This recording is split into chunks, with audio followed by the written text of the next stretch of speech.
रात के 8 बजे का वक्त हो रहा था। नरेंद्र अपनी बहन कोमल के साथ कावड़ लेने के लिए गया था।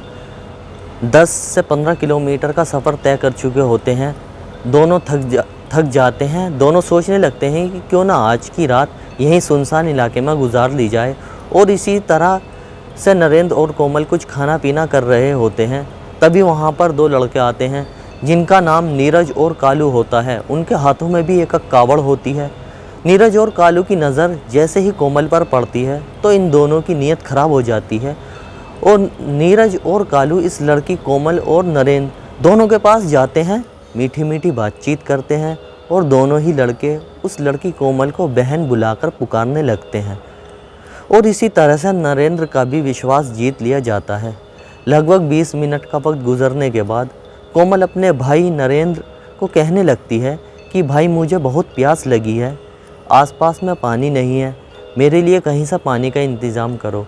इसके बाद नरेंद्र उन दोनों लड़कों से पानी के बारे में पूछने लगता है तो दोनों ही लड़के कहते हैं कि यहाँ से 5 मिनट की दूरी पर एक नल है, जल्दी वहाँ से पानी लेकर आ जाओ, हमें भी बहुत प्यास लगी है। और इसके बाद नरेंद्र अपनी बहन के लिए पानी लेने के लिए चला जाता है। जैसे ही नरेंद्र वहाँ से चला जाता है तो यह दोनों लड़के कोमल के मुंह पर एक स्प्रे मारते हैं और जैसे ही स्प्रे मारा जाता है तो लड़की तुरंत बेहोश हो जाती है। इसके बाद नीरज और कालू ये दोनों लड़के इस कोमल को झाड़ियों के पीछे ले जाते हैं और इसके बाद यह दोनों लड़के कोमल के साथ क्या करते हैं और इस घटना का आखिर में क्या अंजाम होता है, बहुत ही हैरान कर देने वाली घटना है। स्वागत है आप सभी देखने वालों का। मैं दानिश अंसारी। आज की जो सच्ची घटना आप सुनने जा रहे हैं, इस घटना की शुरुआत होती है उत्तर प्रदेश के रामपुर इलाके से। और इसी रामपुर इलाके में रहने वाली खूबसूरत 18 वर्षीय लड़की जिसका नाम कोमल होता है। कोमल ने अपनी 12वीं की परीक्षा पास कर ली थी। कोमल एक संस्कारी लड़की होती है।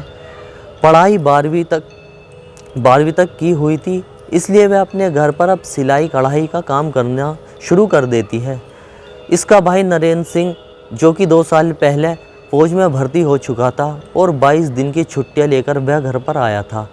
अब नरेंद्र सोचने लगता है कि उसको उसकी बहन की शादी कर देनी चाहिए। वह सोचता था कि उसकी बहन जवान हो चुकी है, बड़ी हो चुकी है, अब उसकी शादी करने में ही फ़ायदा है।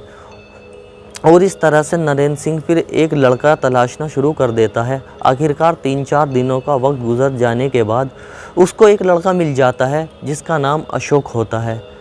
और अशोक के साथ फिर वो कोमल का रिश्ता पक्का कर देता है। और इस तरह से दोस्तों 2-3 दिन का वक्त गुजरने के बाद फिर कोमल अपने भाई नरेंद्र को कहने लगती है कि भाई अब की बार हम दोनों ही कावड़ लेने के लिए जाएंगे, क्योंकि फिर तो मेरी शादी हो जाएगी, मैं कावड़ लेने नहीं जा सकूंगी।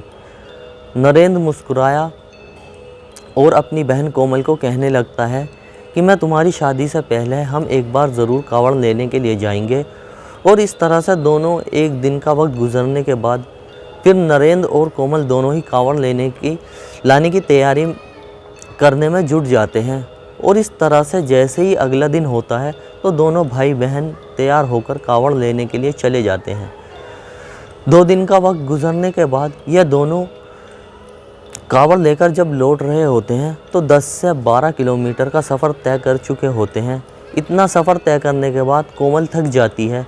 वह अपने भाई नरेंद्र को कहने लगती है कि भाई मैं थक चुकी हूँ और रात के तकरीबन 8 बजे का वक्त हो चुका है, अब तो हम यहाँ से सुबह ही जाने वाले हैं। फिर इसके बाद इसका भाई नरेंद्र देखता है कि थोड़ा सुनसान इलाका होता है और नरेंद्र कहने लगता है कि थोड़ा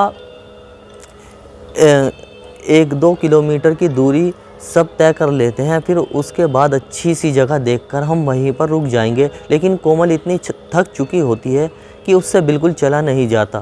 फिर नरेंद्र कहने लगता है कि चलो कोई बात नहीं, आज की रात हम यहीं पर गुजार लेते हैं। और इस तरह से दोनों भाई बहन वहीं पर रुक जाते हैं।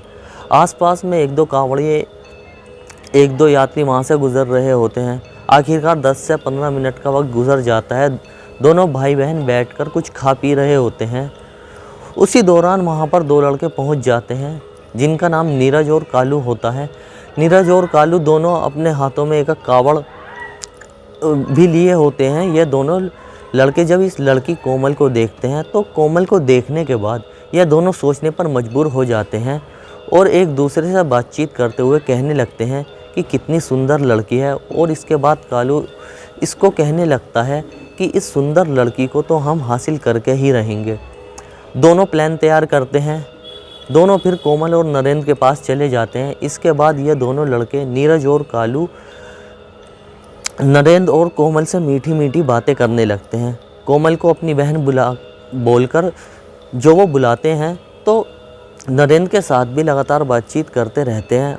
कालू और नीरज दोनों इन दोनों का ही विश्वास जीत लेते हैं और इस तरह से फिर ये चारों बैठकर खाना भी खाते हैं। खाना खाने के बाद 15 मिनट का वक्त गुजरने के बाद नरेंद्र की बहन कोमल नरेंद्र से कहने लगती है कि मुझे बहुत ज़्यादा प्यास लगी है, कहीं से पानी का इंतज़ाम करो, पानी लेकर आओ। लेकिन वह पानी जो ख़त्म हो चुका था। अब इसके बाद नरेंद्र कहने लगता है कि यहाँ इधर उधर तो पानी मुझे कहीं भी दिखाई नहीं देता है। नीरज और कालू नरेंद्र को कहते हैं कि 5 मिनट की दूरी पर जो एक नल खड़ा हुआ है वहीं से पानी लेकर आ जाओ, अभी अभी हम वहाँ से पानी पीकर आए थे। और नरेंद्र फिर पानी लेने के लिए उस नल की तरफ चला जाता है। जैसे ही नरेंद्र वहाँ से निकलता है तभी नीरज और कालू की नीयत कोमल पर डोल चुकी होती है। दोनों उसके मुंह पर कोई स्प्रे मारते हैं जिसकी वजह से लड़की बेहोश हो जाती है।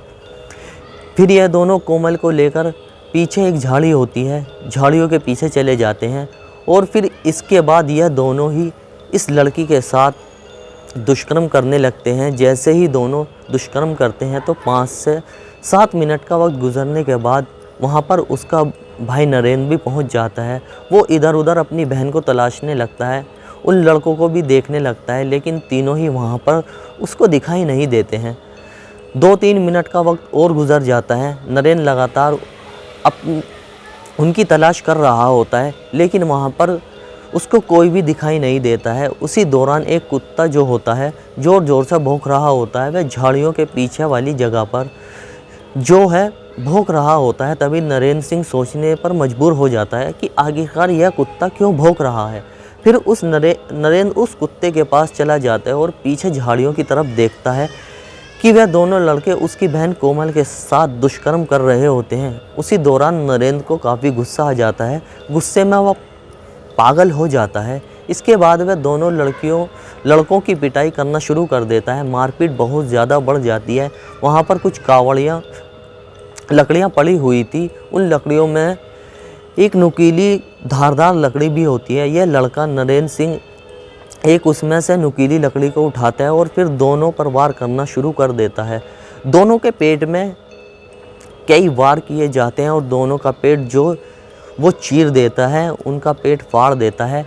इसके बाद नरेंद्र यहीं पर नहीं रुकता, दोनों की गर्दनों में भी उस नुकीली लकड़ी से वार करता है, जिसकी वजह से वो नुकीली लकड़ी जो उनकी गर्दन में भी धंस जाती है। दोनों ही वहाँ पर बुरी तरीके से नरेंद्र कुमार उनकी हत्या कर चुका होता है। देखते ही देखते जब चिल्लाने की, शोर मचाने की आवाज़ होती है तो वहाँ से 2 कावड़ यात्री और 1-2 इधर उधर यात्री होते हैं, वहाँ पर आ जाते हैं। वह लोग देखते हैं कि वहाँ पर इस लड़के नरेंद्र ने दोनों की हत्या कर दी थी। फिर इसके बाद उनमें से कोई यात्री नज़दीकी पुलिस स्टेशन में फ़ोन कॉल करता है। आधे घंटे का वक्त गुजरने के बाद मौके पर पुलिस पहुंच जाती है। इसके बाद पुलिस उन दोनों लड़कों का शव बरामद कर लेती है। फिर इसके बाद इस लड़के नरेंद्र को वहां पर गिरफ्तार कर लिया जाता है। पुलिस स्टेशन में लाया जाता है, इससे पूछताछ की जाती है। नरेंद्र अपनी पूरी कहानी पुलिस के सामने बयां कर देता है। फिर इसके बाद पुलिस इन दोनों लड़कों के बारे में पूछताछ करना शुरू कर देती है। जब पुलिस पूछताछ करती है तो पुलिस को पता चलता है कि यह दोनों लड़के नीरज और कालू एक दिन पहले किसी गांव के अंदर एक दुकान में चोरी करते हैं।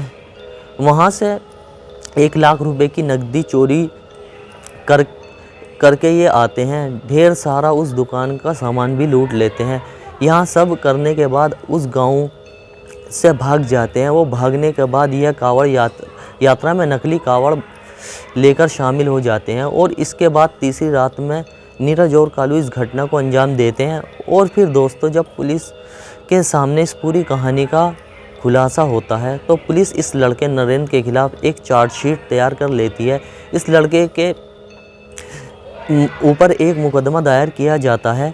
आखिरकार 11 महीने का वक्त गुजरने के बाद 28 जुलाई 2018 को नरेंद्र को उम्र कैद की सज़ा सुना दी जाती है और इस तरह से नरेंद्र और कोमल का हंसता खेलता परिवार वहां पर बिल्कुल बर्बाद हो चुका होता है।